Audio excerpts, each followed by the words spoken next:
Bismillahirrahmanirrahim. Assalamualaikum warahmatullahi wabarakatuh. Hamdan wa syukran lillah, la haula wa la quwata illa billah. Sobat Semas Bes yang dimuliakan oleh Allah, pada kesempatan Ramadan berkisah kali ini, izinkanlah kami ingin menyampaikan sebuah ayat Al-Quran dari surat Al-Baqarah ayat 222. Innallaha yuhibbut tawwabina wa yuhibbul mutatahhirin. Bahwa sesungguhnya Allah itu mencintai orang-orang yang bertobat dan orang-orang yang mensucikan diri.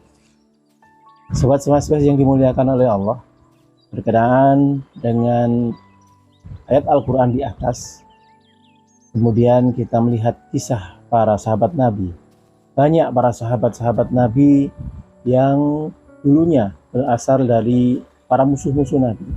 Tapi ketika hidayah Allah telah masuk kepada dirinya, maka hidayah itu dipegang erat, keimanan dipegang erat, sehingga sahabat-sahabat yang dulunya adalah seorang musuh-musuh para nabi, orang yang membenci nabi, tetapi berbalik menjadi pendukung nabi di dalam dakwahnya. Kemudian berkenaan dengan ayat itu, bahwa Allah menyukai orang-orang yang mensucikan diri. Ada sebuah kisah seorang sahabat namanya Abu Dujanah. Abu Dujanah ini kebetulan seorang sahabat yang mendapatkan cobaan. Beliau dalam keadaan miskin yang sangat. Pada suatu hari Rasulullah SAW menjumpai Abu Dujanah ini di dalam setiap sholat subuh. Setelah selesai sholat subuh, Abu Dujanah ini selalu meninggalkan zikir. Sehingga ketika Nabi salam, Abu Dujanah ini langsung keluar dari masjid. Begitu seterusnya, sehingga pada suatu hari Rasulullah SAW memanggil Abu Dujanah. Kemudian Rasulullah bertanya, "Wahai Abu Dujanah, mengapa setelah engkau selesai sholat subuh engkau langsung meninggalkan majelisku? Apakah engkau tidak mau berzikir? Apakah engkau bahkan tidak mau menunggu sampai doaku selesai? Apakah engkau itu tidak mempunyai permintaan?" Maka dengan pertanyaan itu Abu Dujanah pun menghampiri Rasulullah. Kemudian beliau bercerita, "Wahai Rasulullah, ketahuilah mengapa setelah selesai sholat subuh aku selalu meninggalkan majelis ini, tidak berzikir dan bahkan tidak berdoa. Karena setelah selesai sholat subuh saya itu langsung pulang ke rumah. Kebetulan di rumah kami itu di sampingnya itu ada sebuah pohon kurma yang pada setiap malam buahnya itu selalu gugur, jatuh di pekarangan saya. Sehingga saya itu setiap pagi selalu memungut kurma itu, aku kumpulkan. Kemudian paginya aku berikan kepada si pemiliknya. Yang kebetulan pemiliknya adalah seorang yang kikir. Karena aku khawatir itu adalah kurma-kurma yang berjatuhan di pekarangan saya, itu adalah bukan hak saya." Kemudian Abu Dujanah ini lebih mendekat kepada Rasulullah. "Dan ketahuilah wahai Rasulullah, saya mempunyai banyak anak yang sering mengalami kelaparan. Sehingga aku khawatir ketika saya pulang terlambat, anak saya terbangun, kemudian anak saya langsung memakannya. Karena ketahuilah bahwa suatu hari saya pernah mengalami keterlambatan pulang. Sehingga pada saat saya pulang, saya dapati anak saya sudah bangun, dan kemudian mereka sedang memakan kurma-kurma tangga saya yang jatuh di pekarangan saya. Maka ketika itu pula mulutnya saya buka. Kemudian saya ambil kurmanya yang dimakannya, saya minta untuk memuntahkannya. Dan saya sampaikan, wahai anakku, itu bukan hak kita. Apa yang kalian makan itu adalah hak orang lain. Saya khawatir ketika nanti di akhirat Allah akan menanyakan ini kepada kita." Mendengar jawaban itu pun Rasulullah sempat meneteskan air mata karena melihat seorang sahabatnya yang memegang teguh menjadi orang-orang yang bersih di dalam jiwanya.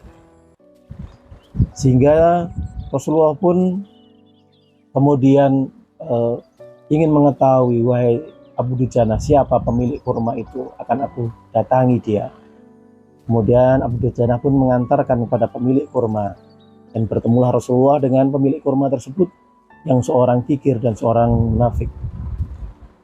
Kemudian disampaikan oleh Rasulullah, wahai fulan, kurma yang berada di dekat pekarangan Abu Dujana ini akan aku ganti nanti di akhirat berupa kurma yang nanti berupa pohon kurma yang nanti buahnya terdiri dari buah intan, dan sebanyak buah kurma yang berbentuk intan itu ada pula sebanyak bidadari-bidadari di surga untuk.